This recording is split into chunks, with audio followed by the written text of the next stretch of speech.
আকাশবাণী কলকাতা। স্থানীয় সংবাদ পড়ছি সুস্মিতা সেন। অষ্টাদশ লোকসভা নির্বাচনে সপ্তম তথা চূড়ান্ত দফায় রাজ্যের ৯টি আসনে গড়ে ৭৩% বেশি ভোট পড়েছে। সবথেকে বেশি প্রায় ৮৩% ভোট পড়েছে বসিরহাটে। এরপরই রয়েছে মথুরাপুর, এখানে ভোট পড়েছে ৮০%-এর বেশি। জয়নগরে ৭৬.৬৪, ডায়মন্ড হারবারে ৭৬.৬২, বারাসাতে ৭৬%-এর কিছু বেশি, দমদমে ৭২.৩৭, যাদবপুরে প্রায় ৭২%, কলকাতা দক্ষিণে ৬৪.৭১ এবং কলকাতা উত্তরে প্রায় ৬০% ভোট পড়ার খবর মিলেছে। একই সঙ্গে বরানগর বিধানসভা আসনের উপনির্বাচনেও গতকাল ভোট নেওয়া হয়, সেখানে ভোট পড়েছে প্রায় ৭০%। ভোট গ্রহণ পর্ব গতকাল মিটে যাওয়ার পর রাজ্যের বিভিন্ন অংশ থেকে বেশ কিছু হিংসাত্মক ঘটনার খবর পাওয়া যাচ্ছে। নদিয়ার কালীগঞ্জের চাঁদপুরে এক বিজেপি কর্মীকে গুলি করে খুনের অভিযোগ উঠেছে দুষ্কৃতীদের বিরুদ্ধে। জানা গেছে গতরাতে চায়ের দোকানে বসেছিলেন হাফিজুল শেখ, সে সময় মোটরবাইকে করে কয়েকজন দুষ্কৃতী এসে কয়েক রাউন্ড গুলি করে পালিয়ে যায়। তার গুলি তার মাথায় লাগে। হাসপাতালে নিয়ে যাওয়া হলে চিকিৎসকরা তাকে মৃত ঘোষণা করেন। এই ঘটনায় পুলিশ একজনকে গ্রেপ্তার করেছে। নাসিম মণ্ডল নামে ওই ব্যক্তিকে পুলিশ ধরতে গেলে আজ সে বাড়ির ছাদ থেকে লাফিয়ে পালাতে গিয়ে আহত হয়। তাকে গ্রেপ্তার করে হাসপাতালে ভর্তি করা হয়েছে। সুস্থ হয়ে উঠলে তাকে আদালতে পেশ করা হবে। মৃত হাফিজুল ও ধৃত নাসিম দুজনের বিরুদ্ধেই ডাকাতির মামলা রয়েছে। পুরনো বিবাদের জেরে এই ঘটনা বলে পুলিশের প্রাথমিক অনুমান। এদিকে বিজেপির উত্তর সাংগঠনিক জেলা সভাপতি অর্জুন বিশ্বাসের অভিযোগ, তৃণমূল কংগ্রেস আশ্রিত দুষ্কৃতীরাই এই কাজ করেছে।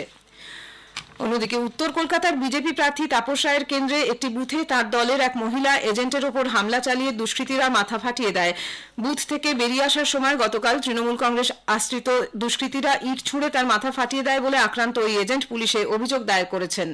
অন্যদিকে ভাটপাড়ার ৯ নম্বর ওয়ার্ডের বাসিন্দা এবং ব্যারাকপুর বিজেপি প্রার্থী অর্জুন সিং এর নির্বাচনী এজেন্ট প্রিয়াঙ্গু পাণ্ডের বাড়ির পাশের মাঠে গতরাতে বোমাবাজির খবর পাওয়া গেছে। প্রিয়াঙ্গু পাণ্ডের অভিযোগ, ভোট গণনার আগে ভাটপাড়া অঞ্চলে সন্ত্রাসের উদ্দেশ্যেই এই ঘটনা। এখনো পর্যন্ত কেউ গ্রেপ্তার হয়নি বলে খবর। অন্যদিকে মুর্শিদাবাদের রানীনগরে ব্যাগ ভর্তি বোমা উদ্ধারে চাঞ্চল্য ছড়িয়েছে। স্থানীয় পুলিশ আব্দুর রাজ্জাক নামে এক ব্যক্তির বাড়ির পিছনের জমি থেকেই বোমা উদ্ধার করে। ঘটনার তদন্ত শুরু হয়েছে। সন্দেশখালীর বিভিন্ন জায়গায় নির্বাচন পরবর্তী হিংসা রুখতে ও এলাকার নিরাপত্তা সুনিশ্চিত করার জন্য পুলিশ তৎপর হয়েছে। ১ নম্বর ব্লকে সরবেরিয়া, বয়ারমারি ১ ও ২ নম্বর থেকে বয়ারমারি, আগারহাটি, রাজবাড়ী, কানমারি সহ বিভিন্ন এলাকায় জারি করা হয়েছে ১৪৪ ধারা। নাজার থানার একাধিক উচ্চপদস্থ পুলিশ আধিকারিক সেখানে বৈঠক করছেন। রাজবাড়ী আউটপোস্ট থেকে বিভিন্ন জায়গায় পুলিশ গিয়েছে। হিংসার ঘটনায় বেশ কয়েকজনকে গ্রেপ্তার করা হয়েছে। নির্বাচন কমিশন জানিয়েছে, ভোট পরবর্তী হিংসার মোকাবিলায় গণনার পরেও কয়েকটি রাজ্যে কেন্দ্রীয় বাহিনী মোতায়েন থাকবে। বিভিন্ন রাজ্যের নির্বাচনী পর্যবেক্ষক ও কেন্দ্রীয় নির্বাচনী পর্যবেক্ষকদের পাঠানো তথ্যের ভিত্তিতে কোথায় কোথায় বাহিনী থাকবে তা নির্ধারণ করা হবে। অন্ধ্রপ্রদেশ এবং পশ্চিমবঙ্গে ভোট গণনার পর এক পক্ষকাল কেন্দ্রীয় বাহিনী থাকবে বলে কমিশন জানিয়েছে। বিজেপি ডায়মন্ড হারবার লোকসভা কেন্দ্রের ২০০-র বেশি বুথে পুনরায় নির্বাচনের দাবি জানিয়ে নির্বাচন কমিশনকে চিঠি দিয়েছে। রাজ্য বিজেপির পক্ষ থেকে অভিযোগ করা হয়েছে, প্রতিটি বুথে ওয়েবকাস্টিং বাধ্যতামূলক করা সত্ত্বেও অসংখ্য বুথে ক্যামেরা নিষ্ক্রিয় ছিল। অষ্টাদশ লোকসভা নির্বাচনের ভোট গণনার দিন ৪ঠা জুন আকাশবাণী কলকাতার সংবাদ বিভাগের বিশেষ নিবেদন জনমত ২০২৪, কি বলছে ভোটের ফল। সকাল ১০টা থেকে বিকেল ৪টে পর্যন্ত ভোট গণনার গতি প্রকৃতি এবং ফলাফল বিশ্লেষণের এই অনুষ্ঠানে হাজির থাকবেন সাংবাদিক, রাষ্ট্রবিজ্ঞানী, অর্থনীতিবিদ, সমাজতাত্ত্বিক এবং বিভিন্ন রাজনৈতিক দলের প্রতিনিধিরা। আলোচনার ফাঁকেই শুনবেন নিয়মিত সংবাদ। শোনা যাবে গীতাঞ্জলি প্রচার তরঙ্গে ও ডিটিএইচ পরিষেবায় এবং আমাদের সোশ্যাল মিডিয়া পেজে। ফল ঘোষণার পর সেদিনই রাত ৮টা ৫ থেকে ৯টা পর্যন্ত শুনবেন বিশেষ আলোচনা জনতার রায়। ভোটের ফল নিয়ে সর্বশেষ খবর জানতে ৪ঠা জুন মঙ্গলবার অবশ্যই শুনুন জনমত ২০২৪, কি বলছে ভোটের ফল এবং জনতার রায়। শিলিগুড়ির রামকৃষ্ণ মিশনে হামলার ঘটনায় মূল অভিযুক্ত প্রদীপ রায়কে গতরাতে গ্রেপ্তার করেছে ভক্তিনগর থানার পুলিশ। ওই ঘটনার ১৩ দিন পর শিলিগুড়ি জংশন এলাকা থেকে গতরাতে তাকে গ্রেপ্তার করা হয়। আজ জলপাইগুড়ির বিশেষ আদালতে ধৃতকে পেশ করা হবে। এর আগে শুক্রবার রাতে শিলিগুড়ির মেট্রোপলিটন পুলিশের ভক্তিনগর থানা এলাকা থেকে ওই হামলার ঘটনায় অপর অভিযুক্ত অলোক দাস ওরফে ছোট্টুকে গ্রেপ্তার করে স্পেশাল অপারেশন গ্রুপ। উল্লেখ্য, ২ সপ্তাহ আগে শিলিগুড়ির সেবক রোডে রামকৃষ্ণ মিশনের সেবক হাউসে গভীর রাতে হামলা চালিয়ে ভাঙচুর এবং সন্ন্যাসীদের আগ্নেয়াস্ত্র নিয়ে ভয় দেখিয়ে তাদের আশ্রম থেকে বের করে দেয় ৩০-৩২ জনের এক দুষ্কৃতী দল।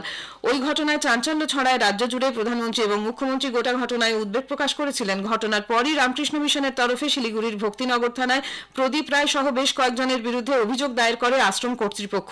ভক্তিনগর থানার পুলিশ এই ঘটনায় মূল অভিযুক্ত সহ এ পর্যন্ত ৯ জনকে গ্রেপ্তার করল।